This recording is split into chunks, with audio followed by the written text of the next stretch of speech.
Ladies and gentlemen, Mr. Carl Reiner.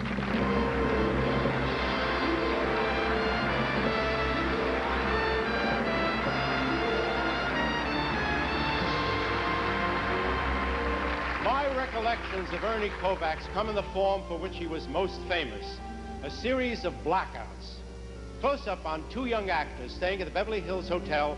Both were to work on a television drama for Playhouse 90. Ernie and I would drive to work together each morning. He'd drive, I'd cover my eyes. He'd come out of the driveway at the hotel doing 60. Nervous actor to driver. Slow down, driver to nervous actor. Don't worry, it's not my time to go. Nervous actor to driver, maybe not, but what if it's the time of the guy coming up the driveway? Blackout. Ernie loved practical jokes, even when they weren't set up. Interior, Imperial Gardens Restaurant, 1960. Very few of us knew what sushi was at that time.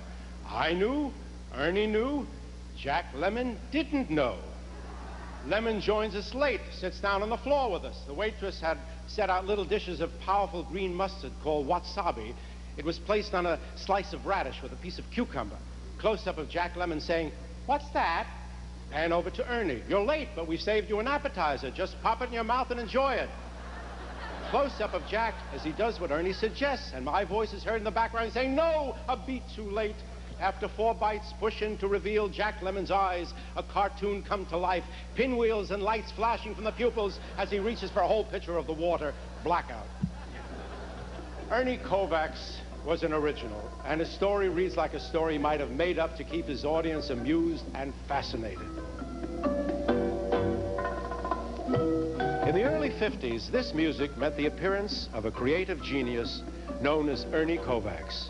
He would be the first comedian to make full use of television's potential, creating an imaginative and sometimes bizarre electronic world all his own. In fact, if you see something on television today that seems far out, chances are it existed in the fertile mind of Ernie Kovacs 25 years ago. Born of Hungarian parents in Trenton, New Jersey in 1919, he was the undisputed neighborhood clown. He was always center stage, always seeking laughs as far back as grade school. Rarely was his mobile face in repose, as it is in this photograph with his parents and his brother and sister. Ernie's ambition was to become an actor, and after high school, he went to New York City on a scholarship to the Academy of Dramatic Arts. After a succession of odd jobs and a failed marriage that left him with custody of his 2 daughters, Ernie achieved some success as a radio announcer at WTTM in Trenton, New Jersey. In 1950, Ernie moved over to television at WPTZ in Philadelphia. Viewers got their first taste of his wild antics on a cooking show called Deadline for Dinner. At one time, he had as many as 4 different programs on the air. He appeared from 3.5 to 5 hours daily, and a typical working schedule would find him in the studio working close to 15 straight hours.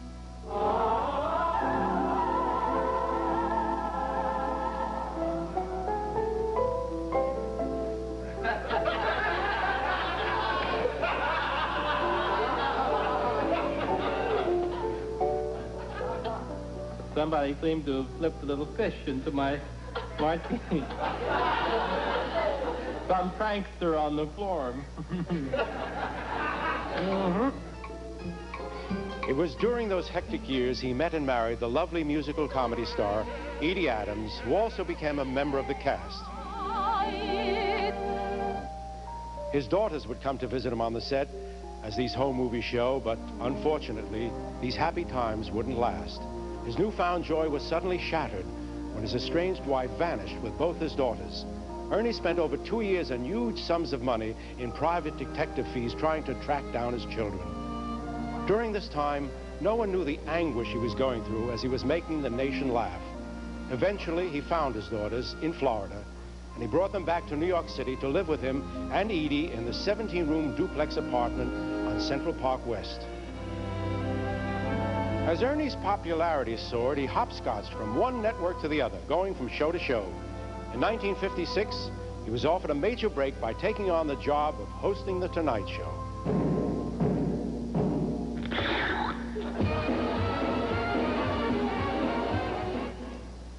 When the popular comedy team of Dean Martin and Jerry Lewis parted company, Jerry was offered a 90-minute show by himself. He only wanted to do an hour, and that left a 30-minute space in the schedule that nobody wanted to fill. Nobody, that is, but Ernie Kovacs. He accepted the challenge to follow the superstar with a show that featured absolutely not a word of dialogue.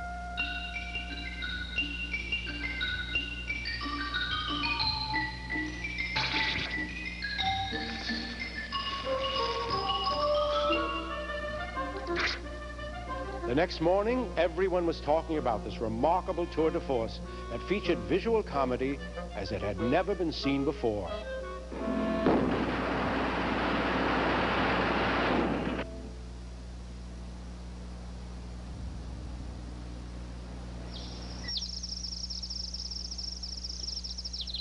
With his face on the cover of Life magazine, Ernie Kovacs was finally a star.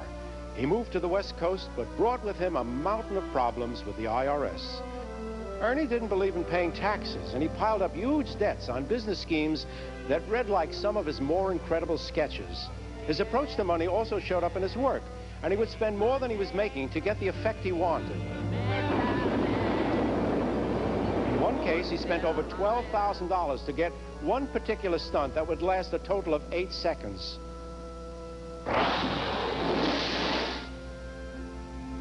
On the night of January 13th, 1962, a light rain was falling when Ernie Kovacs lost control of a station wagon and skidded into a utility pole.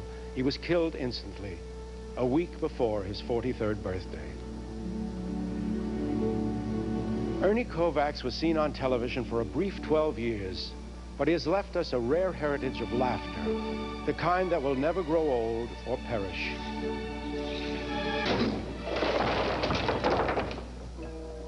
He was a one-of-a-kind personality and entertainer.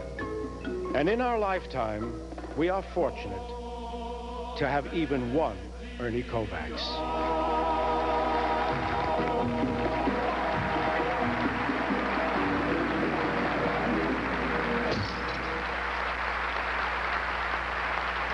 I'd now like to introduce an occasional member of the Nairobi Trio and a close personal friend of Ernie's, Jack Lemmon.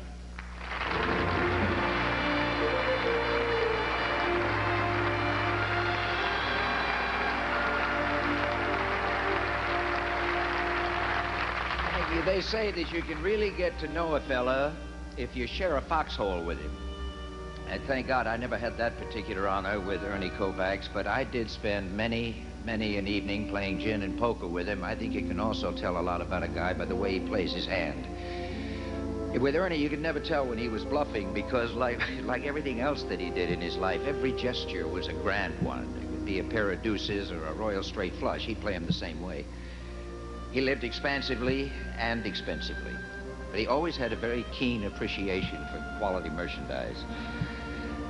Ernie's bottom line when he was working in television was not how much does it cost, it was how much does it make me laugh, because he had the conceit, if you will, the confidence to say if it makes me laugh, it's going to make you laugh. And a great deal of the time, he was right on the money. And Ernie's death at age 42 was it was a shock and a terrible shame to all of us who knew him and all of us who loved him. Because we admired not only his accomplishments, but his amazing potential, and typical of his sense of humor and his lifestyle. You know what that nut has on his tombstone? Nothing in moderation. It's on his tombstone. And his wife, Edie, better than anyone, knew and appreciated his devotion to family and his dedication to raising the craft of comedy to a level of arts. For his courage to defy convention for the sake of laughter, the Television Academy Hall of Fame welcomes into the inner circle the shining wit that will always be Ernie Kovacs.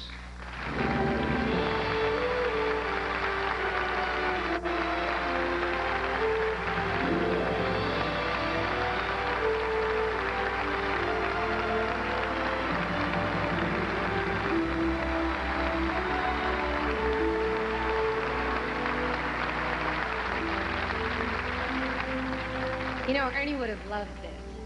He really wasn't much for tributes, but he loved being center stage when people said nice things about his work. He was an unusual man. He lived most of his life on a manic high. Here was a grown man, 6 feet 2 inches tall, with a foreboding mustache, cigar, hat, and a foreign name. And all this came with a soft-spoken voice and vulnerability of a pixelated 10-year-old, puckish boy wearing a man's body. Ernie's irreverent style seemed to have a way of appealing to the very small child in all of us. So, Kovacs, wherever you are up there, pass out the cigars. The toy's paid off. You finally got the big one. Thank you.